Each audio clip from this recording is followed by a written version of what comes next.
and they wear these dark ass shades with a little snuff right here. Hey, beware of these people. Check it out, y'all. All guys, the hunt for me is over. What? They know my name, my address, everything. You know, I knew it was gonna happen. After the Walmart video went viral, all I got was constant threats. Then the other video went viral, and that was a definite, you know, they would find out who I am. He gonna cry in the car. But there's that. Well, I guess, you know, my followers out there that don't know my name. My name is Remington. But yeah, I guess we'll see what the fuck happens. Still stand by everything I say. Oh. He looks like he wants to cry. And then the FBI reached out to somebody related to me. I don't know why they didn't reach out to me. I don't know why they haven't come talk to me. Like they asked him if I had anything to do with what's his fucking name? Nolan. The Nolan Wells situation. Because of the video of me mocking these idiots. Retardation saying those boys did it. And I guess I said, you know, we did it, but clearly I meant we as in, you know, these people, this skin tone people, but clearly these morons do not understand satire. And another Oh, it's satire now. It's just a joke now. We don't understand the joke. We don't get the we morons don't get the satire. Unbelievable, y'all. When they come out and expose themselves and they wind up getting fired. They wind up getting reached out to by the FBI. Now you want to get on camera and look like you ready to cry and talking about it's satire? I don't think so. We're going to keep our foot on him. thing I saw in the comments was talking about beating my ex-wife. So just to clear that up, you know, that was 10, 11 years ago, and nobody got beat. It was not a beating. And actually, if you see the report, I've never even looked at the report, maybe since court and all that. Actually, I don't even know if I really even looked at it. But there was no beating. It was me snatching my own fucking keys out of her hand. Well, we looked at the court document, and it says simple battery, sir. Your battery is something did happen. It is some wounds right there. Now, if it said assault or something like that, then no. But it says battery. You beat your wife. Yeah, I don't know. I'll see what happens. Definitely going to be interesting. Gonna have to leave home. Gonna have to go through all kinds of inconveniences because shut the building. Because people in this country don't like the fucking truth. Yes, it's because of all of us that you now have to change your location and be inconvenienced. You're inconvenienced because of... Now, your location could be in a jail cell. I mean, how you want to do this? You got to leave home. Your family told you, look, you got to leave home. You got to go. You got to go. We won't be tolerating that over here, boy. You're racist ass milk. They're angry about the fucking truth. That's ridiculous. This country is so fucked up. Anyway, fuck y'all. My name is George. I'm a certified technician. I'll be working on your vehicle today. Find that your electric car has 50% life vehicle. Brakes are right around 30% life, so I will send you over a quote for that.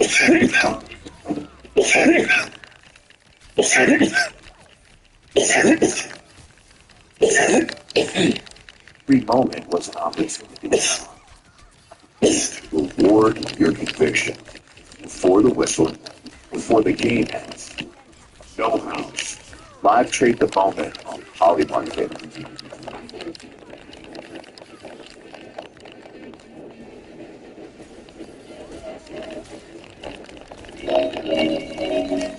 I'm going to pause it right there so y'all can read it. What I don't even know, LOL, went to go speak to my boss this morning before everyone got there. I'm walking up to the building and I can hear the phone ringing inside over and over. So I knew it was them, told him what was going on, told him what was going on, and he already knew. So I left him the keys to the work truck. So he already knew he's about to get fired. I left him the keys to the work truck, and that's that. Everybody in my family is telling me I don't need to be home. Yeah, get your ass up out of here. We ain't tolerating that. I need to go somewhere. I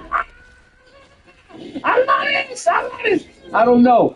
Pretty shitty at the moment. I don't know. I need to find a all white company somewhere to apply. I don't know. He don't know a lot. You sure is putting a whole lot of I don't knows for somebody who know what had happened to Nolan Wells. I don't know if that will even work. My company was all white, all Y. When they put the Y right there, that means white. When I started 6 years ago. So it was all white when he started 6 years ago. The owner had just passed and his wife took over. And she's turned the company half them in. Shit.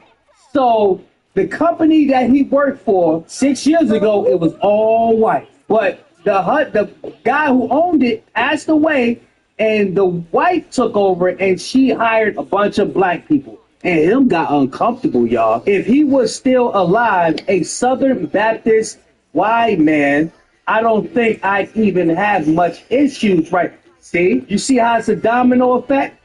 It's that guy who owned the place that he worked at made him feel so comfortable to the point that he felt like he could do this now with the wife. Fired his ass. Get him up out of there. And I'm gonna tell you what probably happened. Being though that the wife had hired all those black people, they probably start complaining on his ass because he didn't know how to work well with others. But y'all let me know what y'all think of this, man. It brought me so much joy when I found out that he got fired, and I seen him up here crying, and then he tried to double down and say, "Yeah, I still stand on what." But it was satire, though. Yeah, pick one, ninja. Get out of here. Y'all get in the comment section, man, and tear him out the frame. Y'all let me know what y'all think, man. Make sure y'all like this video, subscribe. Big Kish, signing out. Go on, y'all. Be careful, Papa. Just fix it. Be careful.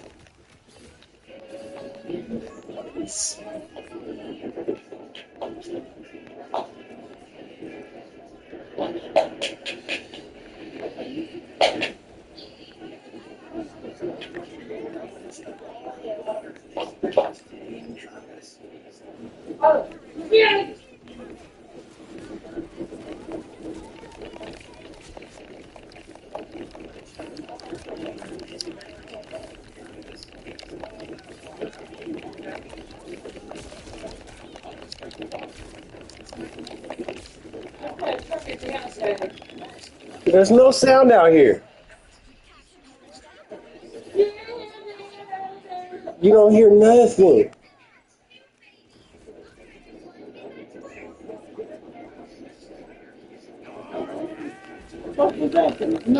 Drugs.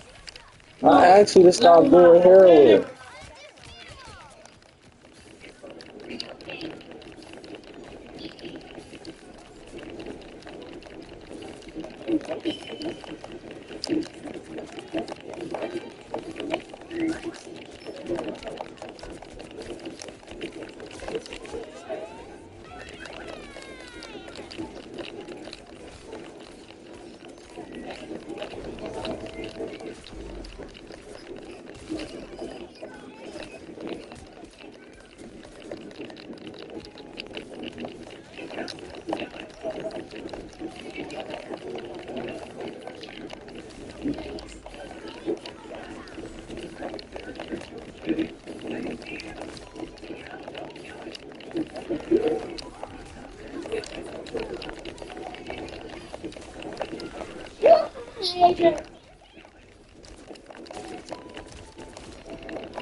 At Lee's Summit Honda, we don't just sell cars, we build confidence for life. The family of a Mississippi teenager who was found dead after a 4th of July trip are calling for a zealous investigation. One America's Bailey Broadwater has the latest on the investigation into Nolan Wells' death. The findings of an investigation into the mysterious death of an 18-year-old Mississippi teenager will be presented to a grand jury once the investigation is complete. That's according to Attorney Ben Crump Wednesday. The attorney represents the family of Nolan Wells. Wells' family and their attorneys met with the Jackson County District Attorney earlier in the day. The first meeting with the DA since the 18-year-old's body was discovered last week. Trump emphasized that while this meeting was mostly discussing formalities and the overall legal process, his team made it clear they want a zealous investigation into Nolan's death. The hope is that when this is presented to the grand jury, all relevant witnesses and evidence will be presented to them so that we can have a fair and impartial investigation into the death of Nolan Wells. We were very honest and candid with the district attorney. She was honest and candid with us. Nolan Wells' mother found her son's phone before the Jackson County Sheriff's Department did. She tracked it herself with a family safety app straight to the house of the friend who owned the boat. Here's what makes that even harder to sit with. In just a couple of days, Nolan was supposed to be back on campus, starting football training, a date he'd already committed to, already had circled. Instead, that same date became the day they found his body on Horn Island. Hours before any of that, on July 4th, Nolan told the people around him he'd catch up later. When his friends came back to the mainland, they had his phone. They had his keys. They did not have him. So who is actually telling the truth about the last conversation Nolan Wells ever had? Because right now there are two versions. The young woman he was talking to says he told her he was getting back in the boat with his friends. His friends say Nolan told them he was staying behind to talk to her. Drop where you're watching this from tonight, because more of you have been quietly following this case than you'd think. That phone, and what his family believes is missing off of it, is now part of an investigation heading straight to a grand jury. Stay with me, because by the end of this, you'll know exactly what digital and forensic evidence is actually on the table right now, and why a case that started as a local drowning has turned...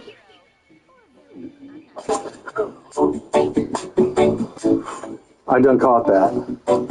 I done caught that. Let's go. Get this tripod all sticky. Flies all around. What's going on, friends? Welcome back to another episode of Joe's Grows. Today on the episode, we are getting ready to transition this lovely little lady to the outside. This is Smell My Fingers. You know what it is. But yeah, she's been inside for a while now. It's time to get her all transitioned. So I'm going to go ahead and pull her out of this cup so you guys can see that she is completely root bound. Look at just how thick those roots are. Oh my God. Like, it is time. I want to know in the comments down below, do you pluck these roots? Do you clean them all up? Because this is super thick. I mean, just, can we get a focus on that? Look at just how thick they are. That's absolutely incredible. Look at that. If you are new to the channel, welcome. This channel was made for growers and all kinds of different tips, tricks, and techniques. We're focusing on indoor gardening, outdoor gardening. There's a lot going on the channel. We have a whole series going. We've literally cleared over 12,000 subscribers. It is completely mind-blowing. So thank you guys so much. If you go and check our community post, you can see that we're doing a give back. It's absolutely amazing. I appreciate every single one of you guys that have locked in to ride this journey out with us, supporting the channel. So I really do appreciate you. I could sit here and talk all day on camera with you guys, but we got to get this lady transitioned. We got to open up these roots. So let's do that now. Did you look at it? Personally, I like starting all my plants in solo cups. They're simple, cheap, and they actually help control watering early on.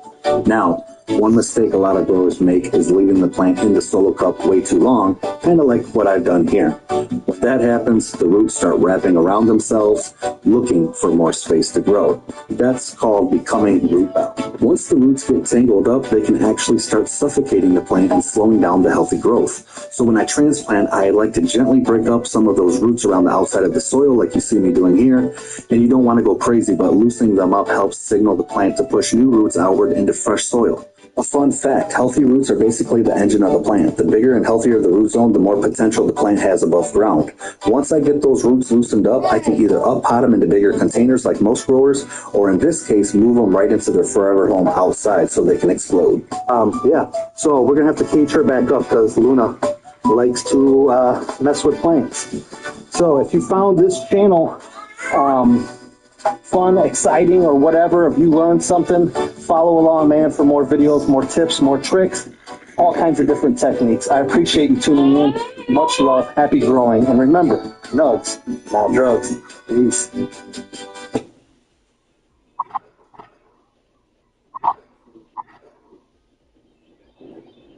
Respeita o manto! O rei chegou!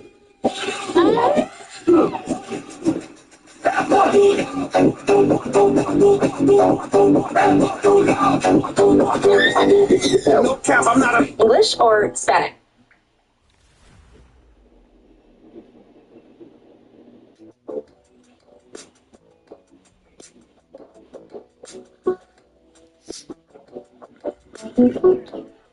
And you said the word lighting, and I think we need to expand on that because that is certainly a mistake that can kill your yield every time if you don't dial in your lighting like you should, right? The too little light, for example, that you just completely clueless on how to hang that light in order to give it the sufficient amount of light it needs in order to grow optimally, then well, it's going to impact your yield.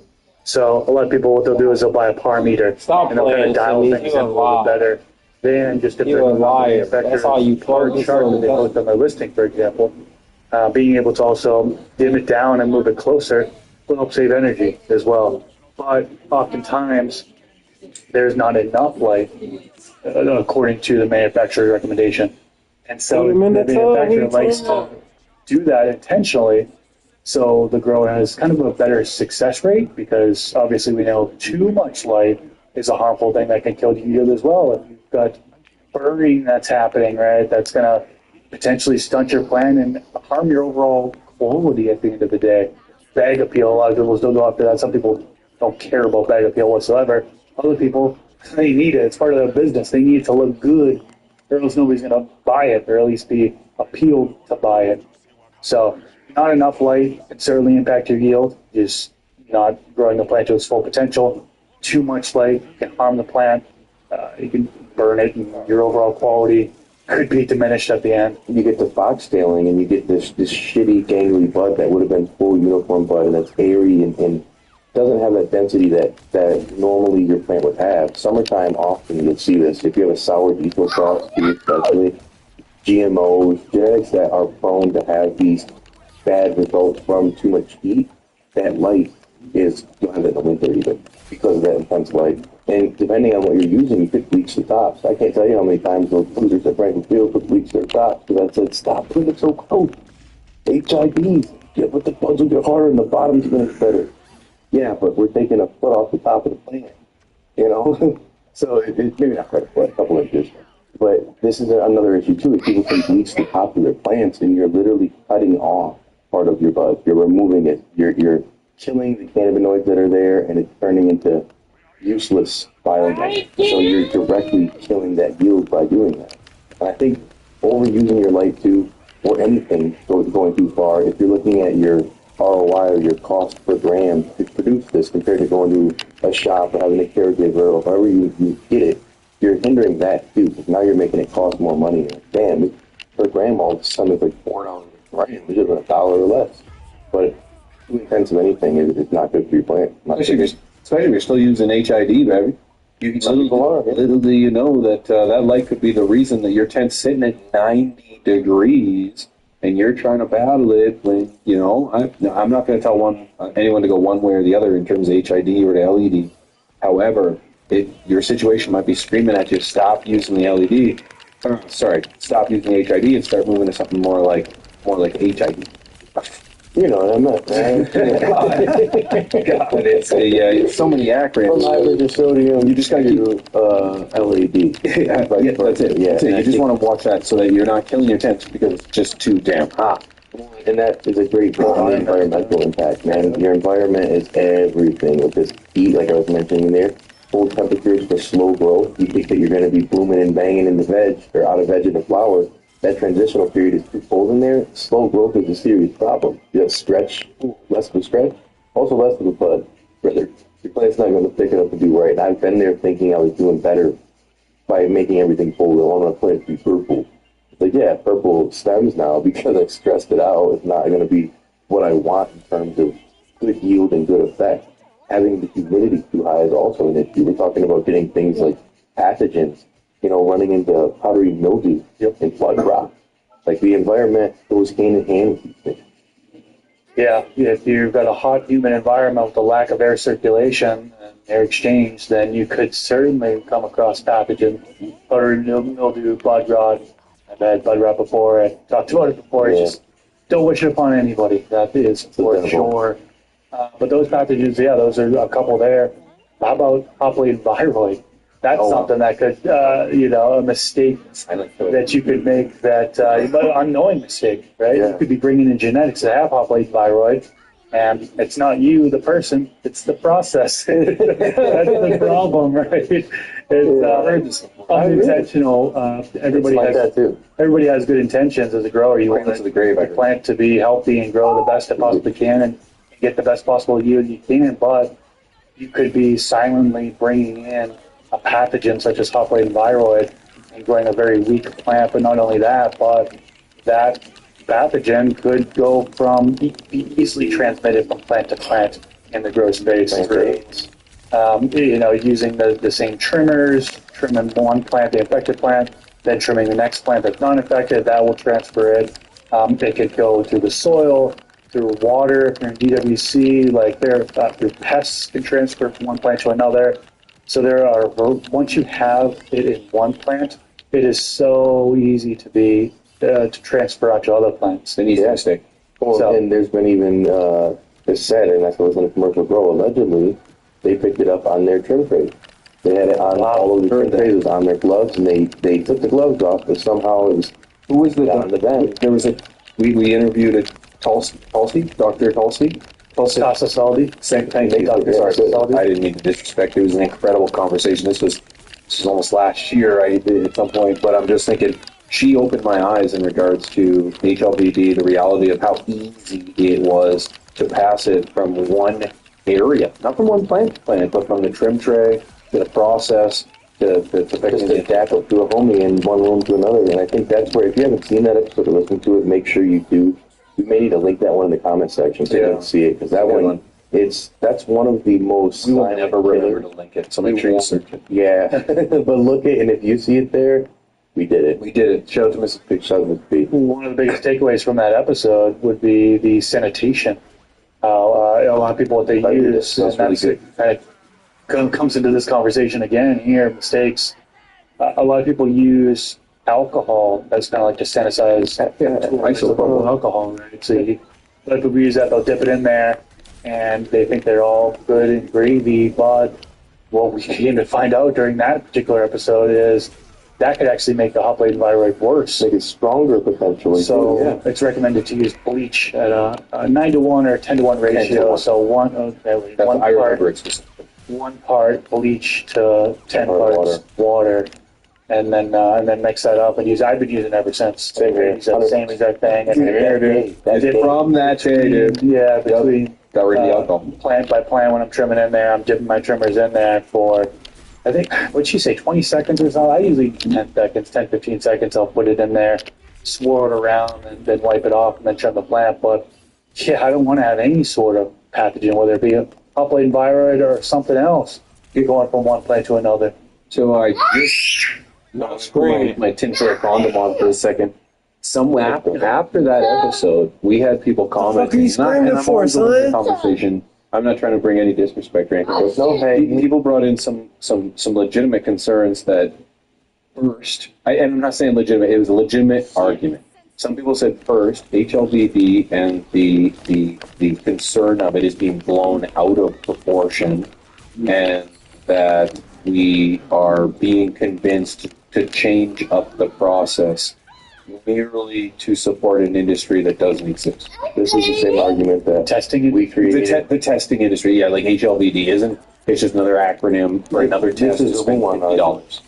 Fear, like adding fear in there. Well, and they're creating a problem, like they're starting a fire and putting it out for us. And this is the same people. And then listen, we were those people on top of. I'm not a scientist, but we were those tinfoil do-rag people on top of that were saying, "Hey, jab or no jab, it's a weird situation. How this happened?" It's the same argument you have here. We never knew it existed until we got it tested.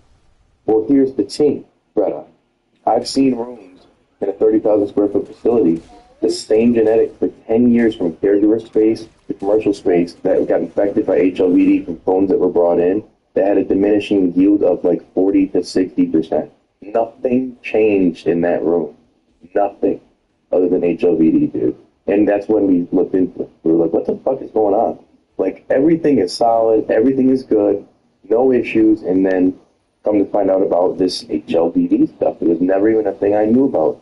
And I will say it's probably because of the unsanitary commercial grows, passing things around, the ways that they're doing shit because they don't know what the hell they're doing. And then it's people like myself even who are getting phones from the commercial grow and bringing it home, and friends getting it. We're spreading this around like Magic Johnson in the 80s. And I think it's getting to the point where now it's become an issue. It was never an issue before. And maybe it's not going to kill everything, but I'm telling you, I've seen it diminish yield significantly. Plants looking sickly for no reason and just struggling right out of the gate. Now, I'm no singer, but with Suno, you can turn this vocal into any instrument. Today, I'd like to be an acoustic guitar.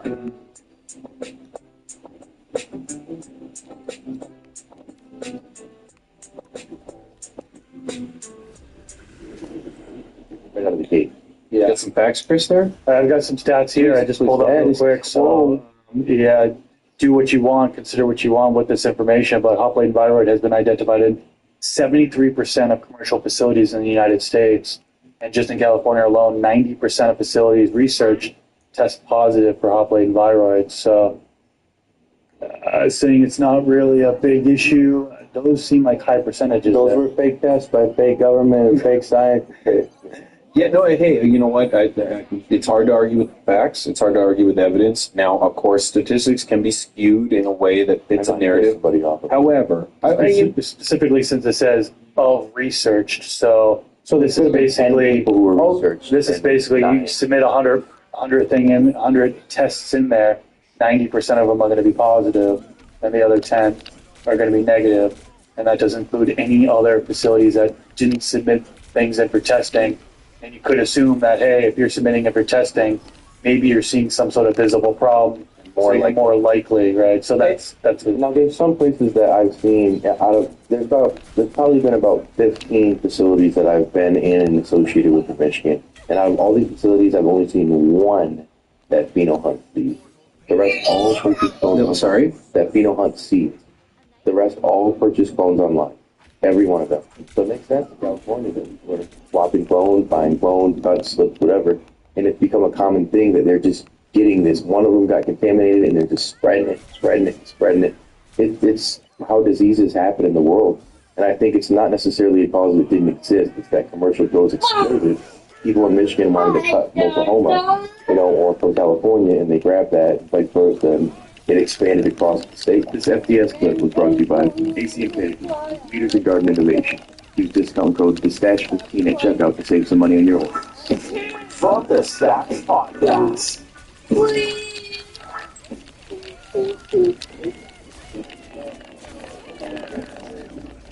Why she's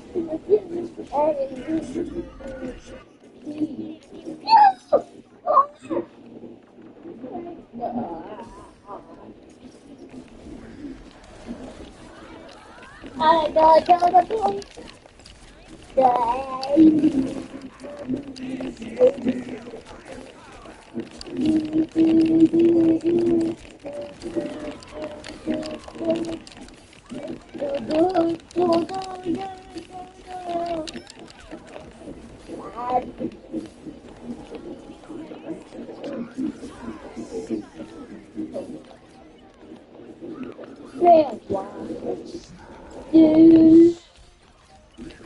Yeah.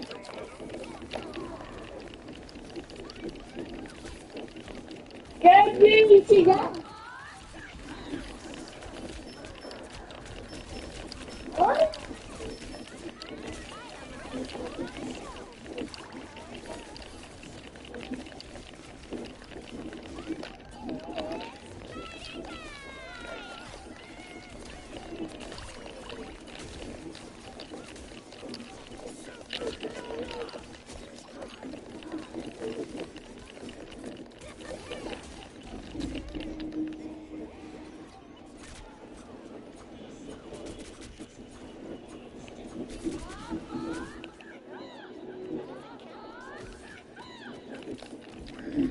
Good. Well,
Alright, something changed. That's all it takes to flip my whole day. Hold up, look at that, look at that. Every single morning got me coming right back. Didn't even lace my boots, so yeah. Nothing hits like the morning Yesterday was cold, they showing off. Every little wind keep me on it. Had a beautiful sunny day. Lord, we've been working through this heat. Today's an update video for the outdoor run here. We're about 6 weeks in, and since the transplant out here, it's been doing okay. We've had an issue with the watering. Now we've had a ton of storms come through. So, as y'all see, we needed it. The pond level is pretty low. I don't know if y'all can see that from here, but it's dropping. Kind of a drought going on. We've had some hellacious storms come through. So on top of the heat, we've been also fighting the weather. So as you can see, she toppled over last night with the wind, and I did have a little stake in here the other day. So I'm going to go ahead and put this dowel rod up in here, get her propped back up, and we'll go from there. So I got extremely lucky on this. She did not break. I can see too, I got ants rising up all over this thing. So we've been fine up to this point. We'll get some cinnamon in here, soil, bugs out of there. You don't want aphids and all that shit, which we'll check that out here shortly. But anyway, just part of the growing process, learning, helping them heal. So I initially used this little stick, when she was tiny. I thought they would be okay, but obviously not. So I'm just gonna work this down in here through the roots. It's just down in the hole, trying to knock off the major branch or root system there. And I got a few zip ties and I'll bring myself all the way to the stalk there and get her like fully supported. I'll get into a couple issues that we had. We're going to go over that and what we've done to accommodate it, since the drones are not as big as I wanted them to be. I'll work the rest of that here shortly, so stay tuned on that. Smash that like for me. Sub up if you're new, so you can see how these girls finish out. Alright, so put the shaft in. I'm running this all the way down into the base of the pot here. That's should be more than enough stability for we got some zip ties here. This is again just to get her back on track here. I don't intend on leaving these, nor am I going to make these super tight. I just want to be able to obviously support the plant and get it picked up here. Sun's beaming. She was responsive, no cracks in the stalk, so that's definitely a good sign, y'all. Ultimately, we were having issues with the soil here. Initially, as y'all said, we were going to run into problems with pots drying out so fast, which they did. And I knew that was going to be a problem. I was going to try to set up an auto watering system here, but it just didn't pan out. So we've been going through a drought, which has been kind of a pain too, and then heavy storms. As y'all can see, we got good moisture here. I thought the rain that was coming through was going to be able to keep these pots pretty wet. We've been getting quite a bit of rain lately, even though it hasn't been enough substantially. We got a low point down there at the pond, which I'll show y'all that. I don't know if y'all can see it. Let me get over here. So anyway, it's been kind of part of the problem. But as far as the growth goes, we got good color, great color in this one. This genetic has been solid. It was great on the indoor, that's why I decided to run it outside. And Elevate's got some great stuff, y'all. So Glad we picked this one. So we got a light breeze today. Today on this one, I'm just gonna kind of open her up because I noticed I do have a couple light white mildew coming in.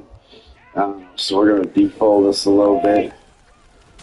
Open up some of these sites that are covered by these major, larger leaves like this right here. Just getting zero light. So obviously we want to maximize the growth. We don't want to strip it out, cause too much stress on it. Also want it to breathe and get some airflow through there so the humidity doesn't create bigger problems for us if we get going here. But ultimately, we are week 5 of the outdoor since the transplant, and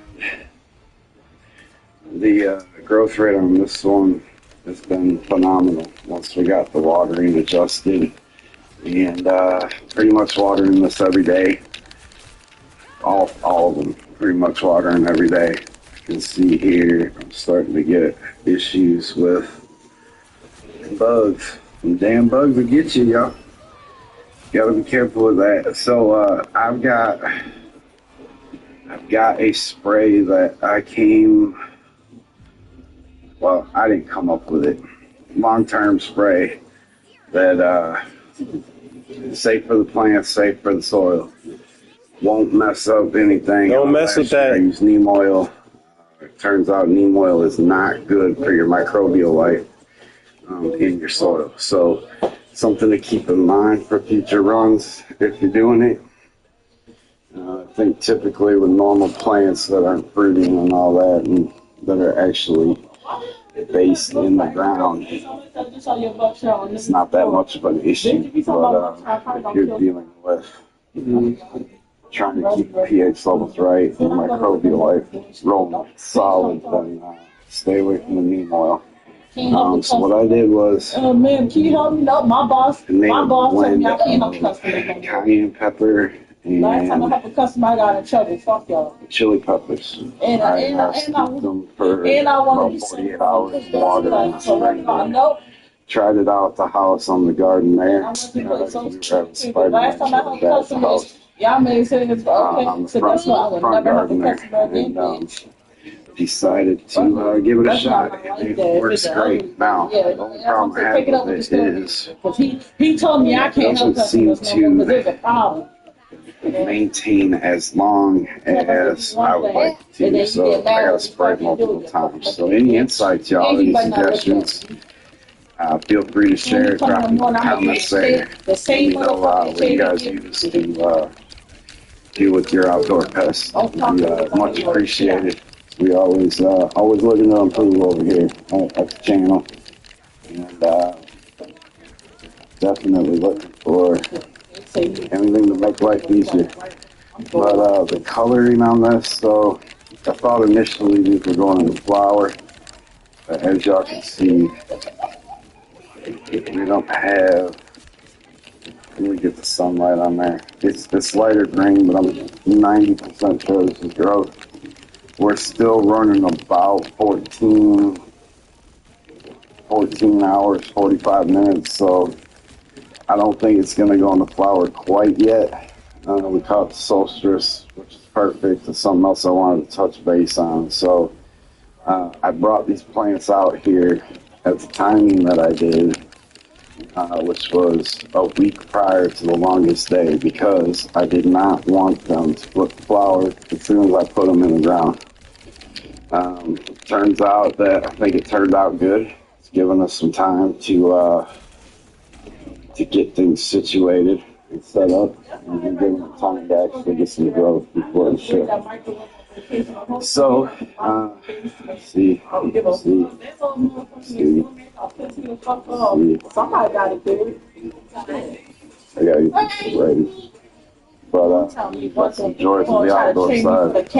If you end up getting an outdoor run here, I'm pretty happy with yourself, considering all the shit you gotta go through to get to the end.